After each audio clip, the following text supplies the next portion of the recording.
Devotion Morning with G. Good morning, good morning, good morning, good morning, good morning. Welcome to Jim FM. We say Devotion Morning. Good morning, everyone. We're back again. Of course, Devotion Morning.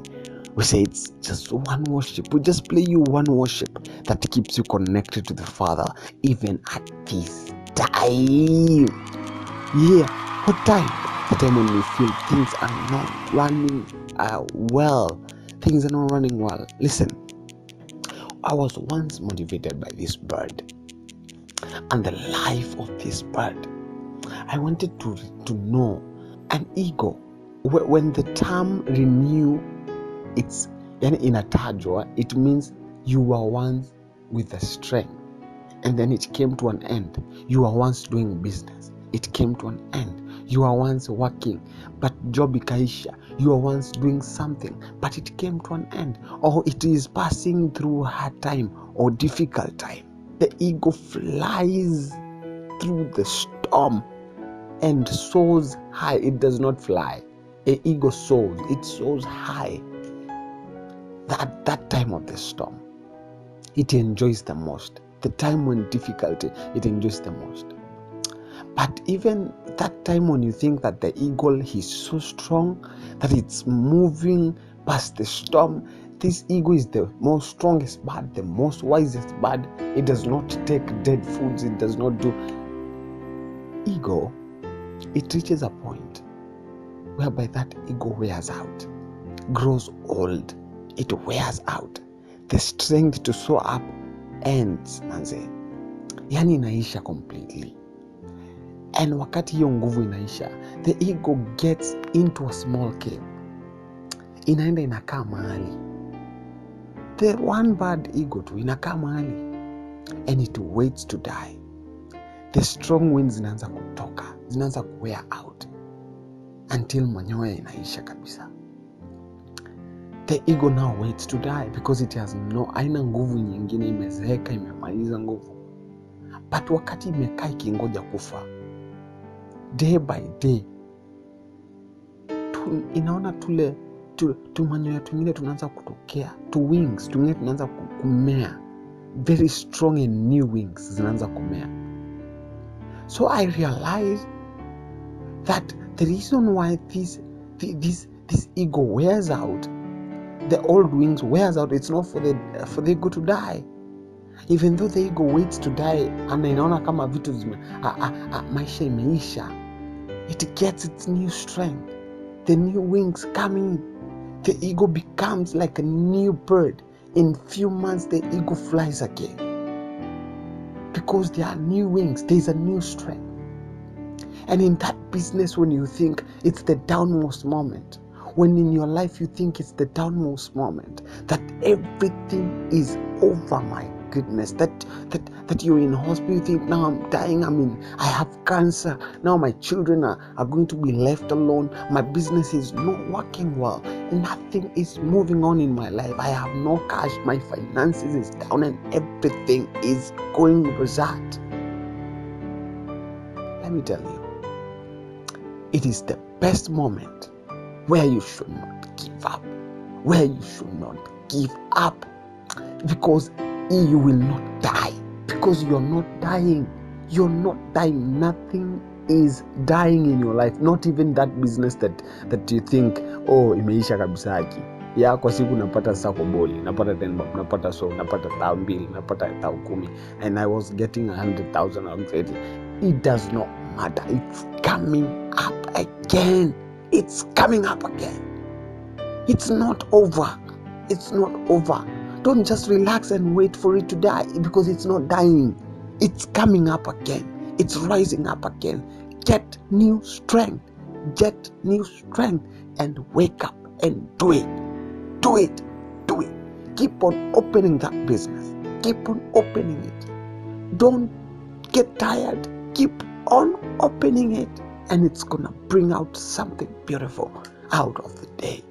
God is working something.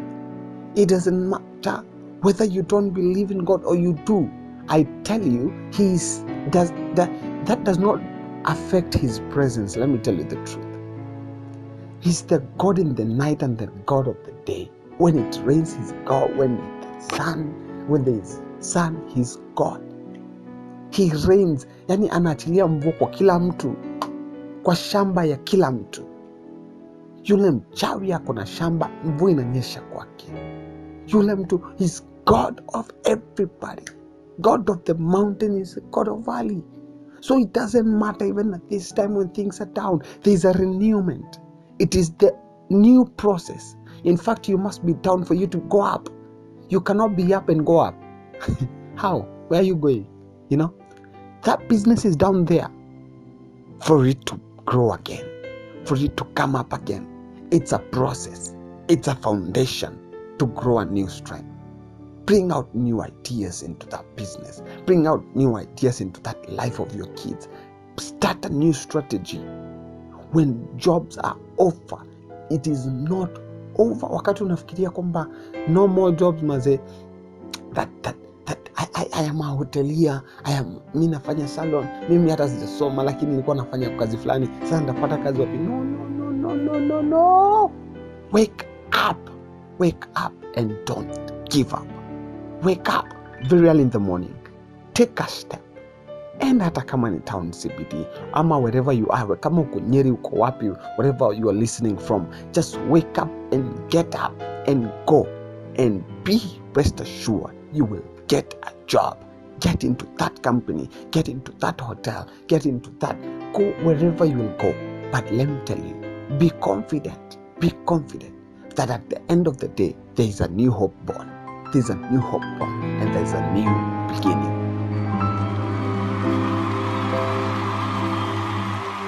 Good morning. This is Jim FM, and of course we say Devotion Morning. Thank you for listening in, and of course I'm leaving you with our guest today, who is in our studio today, to just give you a small motivation. And after him, of course, let's meet tomorrow, the same time, same place, Jim FM. Truth Measure. That is True Measure. It's our YouTube channel. On Instagram is Jim the Latest, and of course Facebook is Jim Buruki. Let's meet all there and let's be motivated. Let's wake up. I almost quit. I'm a country boy. I'm from West Virginia. I don't know nothing about this big time stuff. I never even asked to be big. I wanted to be effective, not famous.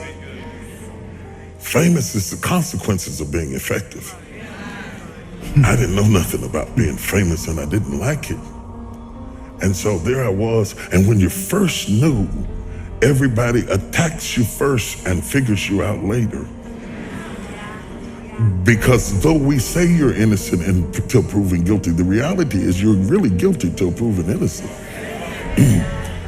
But I didn't know that then, and I was young, upstart. You have to understand that you're looking at a 60-year-old man, but you're talking about something that's happening to a guy in his late 20s with little kids. And the first time I was in the Washington Post, the article was so vicious it made me nauseous. I was so shocked that you could say that stuff about somebody you didn't even know based on assumptions and a little bit of this and a little bit of that. They piece it all together and you don't get to say anything back. So I decided I don't want this. I was preaching for Pastor Bishop Donnie Mears, and nobody knew it because preachers can override their feelings and function.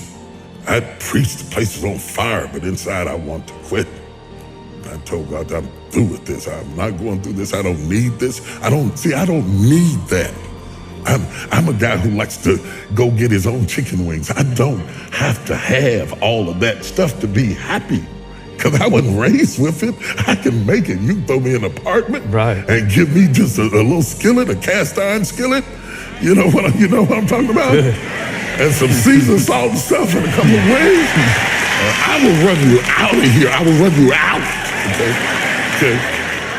So I thought, I'm not doing this no more. I'm not doing it. I'm not doing this. I'm not doing this because I don't need this and I didn't ask for this.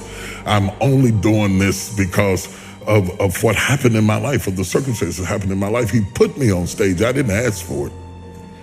And when I saw how much it cost, I thought, you can have that right back here. You have that right back up in here. I don't need it. So I was mad inside and I was hurt. And I stayed up in the fellowship with the pastors because I didn't want to go back to my room and sulk in my own sorrows. And they said, there's a lady downstairs waiting to see you. The service was over and the fellowship was over. The pastor was starting to leave. I was trying to outwait her. I thought she'd give up and leave. And when I finally came down the steps, she was there. And she was just a willowy bit of a woman. And she said, Bishop Jakes, she said, I've been in the hospital. She said, I was pregnant in my fallopian tubes, and the baby died in my tubes, and I was carrying around a dead baby, and the toxicity from the baby almost killed me. And she said, the only thing that kept me alive was hearing you preach. She said, if you hadn't been preaching to me every day, I swear I would have died. And then she looked at me and she said, it's for us. It's not for them. It's for us. It hit me so hard. I didn't even get her name.